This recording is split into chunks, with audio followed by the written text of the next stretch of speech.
ஜோன்ஸ்ல offer போட்டிருக்காங்க அப்படின்னு கேள்விப்பட்டதுமே சிட்டா பறந்து போயிட்டோம். ஆஃபர் போட்டிருக்காங்க அப்படின்னு எங்ககிட்ட எல்லாம் சொன்னா எங்களை கையிலேயே பிடிக்க முடியாது. நாங்களும் என்னென்னமோ கனவு கண்டுட்டு தான் போயிருந்தோம். ஆனா பெருசா ஒண்ணுமே நடக்கல. பேண்ட்லாம் பாத்தீங்கன்னா வந்துட்டு அது போட்டிருக்க விலைக்கு பாதி விலைக்கு தரதா சொல்லியிருந்தாங்க. அப்புறம் ஒரு சில பிரைசஸ்லாம் பாத்தீங்க அப்படின்னா ஒன்னு வாங்கினா ஒன்னு ஃப்ரீ அப்படின்ற மாதிரி போட்டிருந்தது. அப்புறம் நானும் எல்லாம் எடுத்து பார்த்துட்டு தான் இருந்தேன். ஆனா நான் பார்த்தது எதுவுமே நான் வாங்கவே இல்லை. என்னோட ஹஸ்பண்டுக்கு டிஷர்ட் பார்க்கலான்னு மேலே போயிருந்தோம். டிஷர்ட் பாத்தீங்கன்னா 30 ரூபா தான்.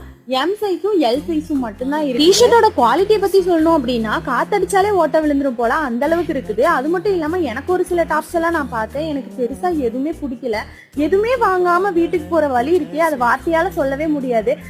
நீ போ நான் போன்னு சண்டை போட்டு ஃபைனலா அதுக்கு பில்லையும் போட்டு அதுக்கு வேற பை கொடுப்பாங்களான்னு யோசிச்சுட்டே இருந்தா பரவாயில்ல, ஒரு பைய கொடுத்தாங்க. அது மட்டும் இல்லாம இந்த டிஷர்ட் என்னவோ 30 ரூபா தான். நாங்க வாங்கி சாப்பிட்ட 2 சமோசா 42 ரூபா.